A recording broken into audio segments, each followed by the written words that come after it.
자, 다음 순서 이어가기 전에 우리 청취자분들을 위한 슬라고시 문제 다시 한번 내드리겠습니다.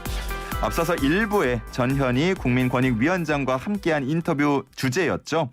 지난 19일부터 본격 시행된 법을 맞히시는 퀴즈인데요. 이 법은 직무수행 중에 알게 된 비밀을 이용해서 재산상의 이득을 취하는 것을 금지하는 내용 등을 담고 있습니다. 공직자 땡땡땡땡 방지법 인데요. 여기 땡땡땡땡에 해당하는 네 글자 맞춰주시면 되겠습니다. 보기 드립니다. 1번 좌충우돌, 2번 이해충돌, 3번 긴급출동, 4번 국민권익위는 부패 잡는 아이돌. 잠시 후에 2부에 긴급출동하실 우리 교수님도 힌트 좀 생각해주고 계시면 좋을 것 같고요. 우리 어떤 선물 준비되어 있는지 잠시 소개해드리겠습니다.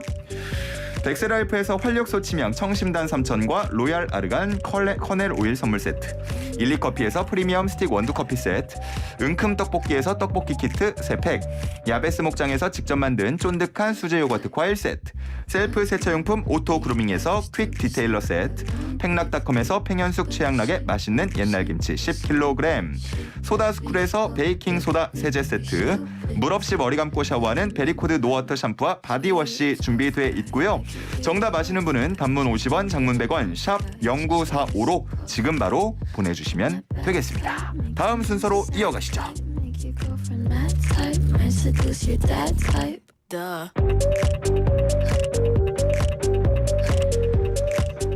네, 이어서 슬기로운 라디오 생활 2부입니다. 슬기로운 언어 생활 시간인데요. 여러분은 외국인이라는 단어 들으면은 어떤 이미지가 떠오르시나요? 다른 외모? 혹은 다른 언어를 구사하는 사람? 오늘은 우리가 흔히 사용하는 이 외국인이라는 단어에 내재된 편견에 대해서 알아봅니다. 함께 알아볼 고려대 국어국문학과 신지영 교수 나오셨습니다. 교수님 안녕하십니까? 안녕하세요. 안녕하세요. 반갑습니다. 진짜 오랜만이네요. 아니 오늘 패션이 좀 남다르신데요? 감사합니다. 어우, 앞서서 우리 위원장께서는 네. 마패를 직접 들고 네네. 오셨는데 우리 교수님은 마패를 목에 걸고 목에 오셨네요. 앞에 그 위원장님께서 네. 워낙에 독특한 패션으로 눈길을 사로잡아서 질수 없다. 듣고 오다 보니까 네. 뭐 굉장히 많은 유튜버들이 많이 접속을 했다 이렇게 말씀하셔가지고요. 그렇죠. 저 때문에 빠져나가면 안 되니까 그렇죠, 제가 그렇죠. 목에다 한번 걸어봤습니다. 마패를. 지금 그대로 시청자 수가 잘 유지가 되고 네, 있습니다. 다행이네요. 앞서서 저희 청취자 퀴즈 함께 들으셨는데 네. 자, 제가 보기만 다시 한번 드릴게요. 우리 교수님도 센스 있는 힌트 하나 주시면 좋을 것 같아요. 네. 자, 공직자 땡땡땡땡 방지법. 여기 땡땡땡땡 뭘까요? 1번 좌충우돌, 2번 이해충돌, 3번 긴급출동, 4번 국민권익위는 부패 잡는 아이돌. 네. 신지영도 아이돌. 감사합니다. 힌트 주는 아이돌. 네, 힌트 예. 주는 아이돌 되겠습니다. 네. 권익위가 권익위 아이돌이 출동하지 않으면 네. 이 법 통과돼서 출동하지 않으면 이 법 없었으면 네. 그 긴급 출동해야 되고요. 그 긴급 권익위원이 네. 그다음에 좌충우돌하는 사회가 될 테니까 이게 굉장히 중요하다. 야. 힌트가 너무 속어법으로 힌트를 주셨네요. 감사합니다. 자, 완벽한 힌트였습니다. 네. 정답 아시는 분은 단문 50원, 장문 100원이 드는 유료 문자 샵 0945로 정답 보내주시면 되겠습니다. 짧은 시간에 힌트 드리느라고 참 그러니까요. 뭔가 만드느라고 힘들었습니다. 제가 항상 이렇게 부탁을 드리면서도 조금 죄송하는 마음도 듭니다. 아닙니다. 너무 좋습니다. 자, 오늘 본격적인 주제 들어가 볼 텐데 네. 저는 앞서서 제가 오프닝 때 얘기를 하긴 했습니다만 네. 외국인 네. 우리가 그냥 흔히 사용하는 네. 단어인데 그렇죠? 여기에 편견이 포함되어 있다니까 네. 이게 무슨 문제야? 이게 뭐가 문제가 있나 이런 생각이 먼저 들었거든요. 저희 과에 그 제프 홀리데이라는 미국인 교수님이 계세요. 국어 국문학과예요? 네. 예. 그래서 그분께서 어느 날 이제 같이 차를 마시면서 이런저런 얘기를 하다가 그 경주에 네. 관광을 가셨대요. 그래서 관광을 가가지고 이렇게 책자를 안내소를 이제 들어가셨대요. 네네, 많잖아요. 네, 거기 네. 관광 안내소가 굉장히 그렇죠. 많죠. 그래서 안내 정보, 그러니까 관광 정보 같은 것들을 이렇게 여러 정보들을 주고 있는데 네.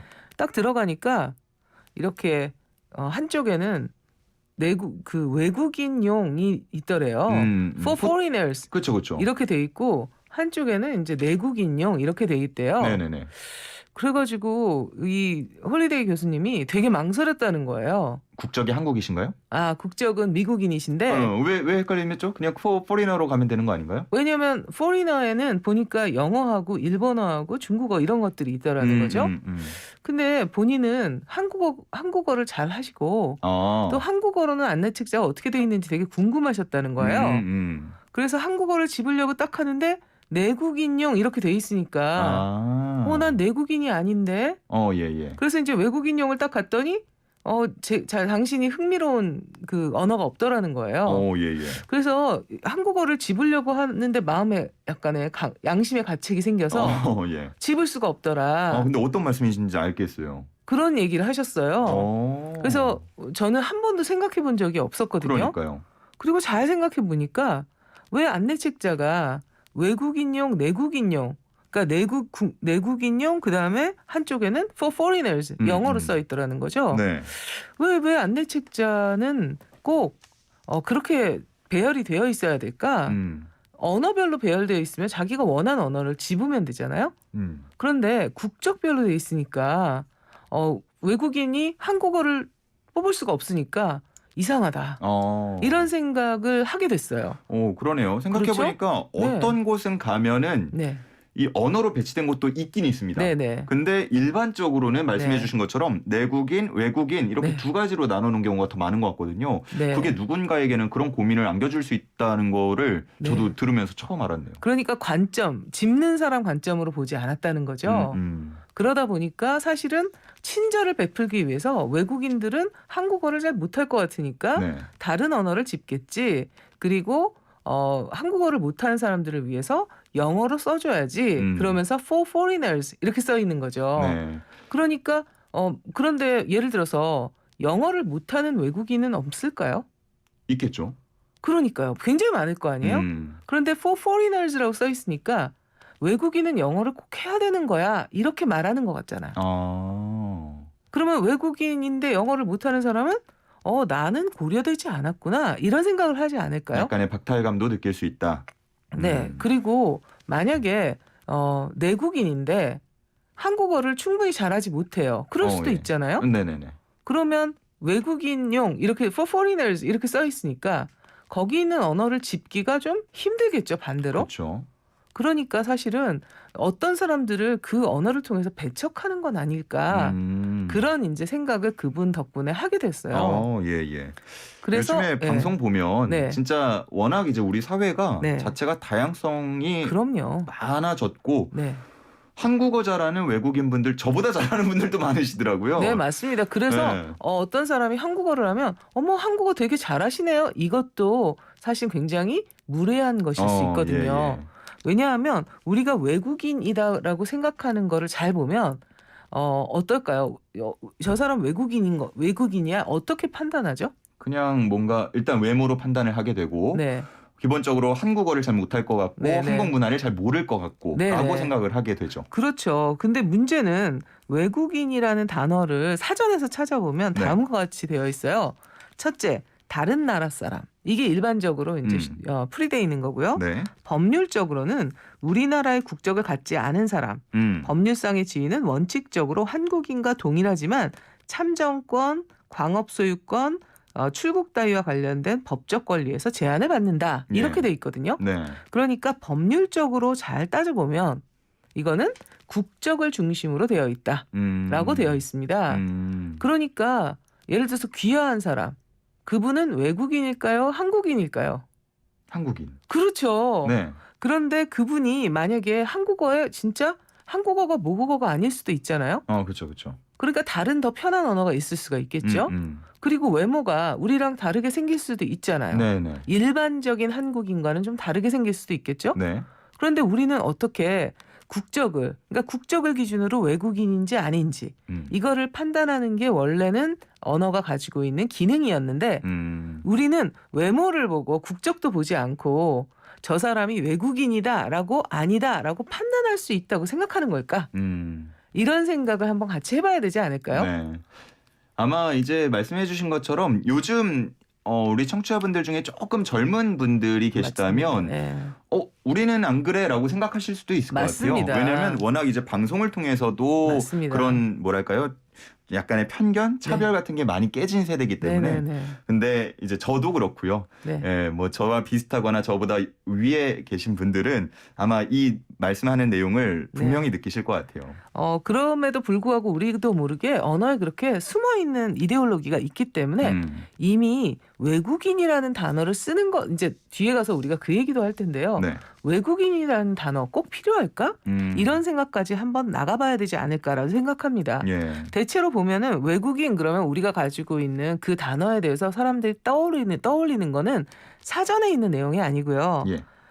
외국인 그러면 외모가 우리랑 일반적인 한국인들과 좀 다를 것 같다. 이게 첫 번째고요. 그 다음에 한국어가 모국어가 아닐 것 같다. 이렇게 생각하고 그 다음에 영어를 잘할 것 같다. 이렇게 생각하죠. 그쵸, 그러니까 그쵸. 외국인처럼 보이면 가가지고 영어로 얘기하잖아요. 맞아요. 그 사람이 영어를 잘할 것 같다. 이렇게 생각하기 때문에요. 그러니까 이런 편견들이 우리도 모르게 편견이 머릿속에 있다는 거죠. 그래서 사실은 우리가 국적을 알 수가 없잖아요. 패스포트를 봐야지 알 수 있잖아요. 네. 그런데 우리는 왜 사람의 외모를 가지고 그 사람의 언어를 가지고 국적을 판단할 수 있다고 생각할까? 이런 이야기를 좀 같이 생각해 봤으면 좋겠다는 게 오늘의 이야기입니다. 네. 근데 또 생각을 해보면 아까 우리 관광지를 예로 들어서 설명을 잠시 네네. 드렸지만 우리가 다양성을 더 존중하는 사회가 되면서 네. 이 외국인이라고 자꾸 되네요. 외국인을 네. 무언가 구분할 만한 네네. 분명한 기준은 필요하잖아요. 근데 그걸 다 언어로 쪼갤 수는 없으니까 네. 이렇게 외국인, 주민, 네. 외국인 이렇게 딱 구분을 짓는 건 아닐까 그런 생각도 해보게 되거든요. 네. 그 부분에 대해서도 같이 이야기를 해보려고 하는데요. 그 얘기로 이제 확대를 하기 전에 네. 우리가 외국인이라고 우리가 이제 보통 이야기하는 분들이 우리 지금 굉장히 다양하게 살고 있잖아요. 네. 특히 요즘 젊은 세대는 아까 이현웅 아나운서가 얘기했듯이 굉장히 다양성을 존중하는 교육도 받았고 다양한 배경을 가진 사람들하고 같이 살아가고 있잖아요. 네네. 실제로. 그런데 이제 윗세대가 그런 경험들이 없다 보니까 사실은 더 가르쳐야 할 것도 못 가르친 분도 있고 본인도 사실 배우지 못한 부분이 너무 많잖아요. 그렇죠. 그런데 그럴 수밖에 없는 게 우리나라의 그 처음으로 외국인들에 대한 통계를 낸 때가 그러니까 90일 이상 체류하는 우리 국적을 갖지 않은 사람들을 통계내기 시작한 게 그렇게 오래되지 않더라고요. 그래서 처음에 2006년 거주민부터 해서 2007년에 통계를 낸 거죠. 그렇게 해서 처음에는 거주 외국인이라는 이름으로 통계를 냈습니다. 그런데 거주 외국인 그러니까 이건 좀 부족하다. 예. 이런 생각을 해서 2007년부터는 외국인 주민이라는 이름으로 통계를 내기 시작해요. 그런데 외국인 주민 통계를 잘 보면요. 네. 그래서 그 이후에는 이제 외국인 주민이라고 계속 통계를 내고 있어요. 네. 매년 한 11월쯤에 행정안전부에서 전해에 외국인 주민 통계 이렇게 냅니다. 예. 그런데 문제는요. 외국인 주민 통계를 잘 보면 외국인 주민 통계에 들어가는 사람들의 국적은 어때야 되겠죠? 우리나라 국적이 아닌 사람이어야겠죠. 네. 그런데 외국인 주민 유형별 통계를 보면 네. 유형으로 나누어 가지고 크게 두 분류로 나눕니다. 네. 한국 국적을 가지지 않은 자, 네. 그러니까 우리가 지금 관심 있는 국적이 한국인이 아닌 사람, 네. 그 다음에 한국 국적 취득자도 외국인 주민 통계에 들어가 있어요. 그래요? 그리고 외국인 주민의 자녀, 그러니까 출생할 때부터 한국 사람인데 네. 부모 중에 한 사람이 귀화자이었거나 아니면 한국 국적을 갖지 않은 사람 사이에 태어난 아이들도 외국인 주민 자녀 이렇게 해가지고 이 통계에 잡히고 있었던 거죠. 이거는 사실 굉장히 좀 이상하죠. 네. 의외죠. 그래서 이 부분을 가지고 많은 사람들이 문제 제기를 했어요. 하지만 바뀌지 않았어요.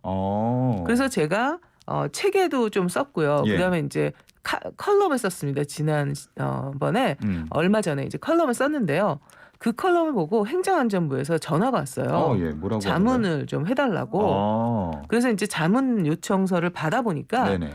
꽤 오래전부터 문제 제기가 있었더라고요. 그런데 이제 대안을 어떻게 해야 되느냐에서 서로 많은 이견들이 있었다. 이런 내용이 있고요. 지자체 중에서 서울하고 2015년에 이런 것들이 있었는데 네. 서울하고 그다음에 그 경기 통계에서 외국인 주민 통계를 이름을 바꿔서 이주 배경 주민 통계 이렇게 바꾸자. 그런데 그걸 받아들이지 않았다고 합니다. 예. 그래서 아직 못 바꾸고 있다. 이런 얘기였어요. 그래서 제가 자문 내용을 써서 이건 꼭 바꿔야 한다. 왜냐하면 외국인 주민이 아니고 네네네. 대한민국 국적을 가지고 있는 사람들이 이 통계가 매년 나오는데 이걸 볼 때마다 아 우리는 외국인이구나.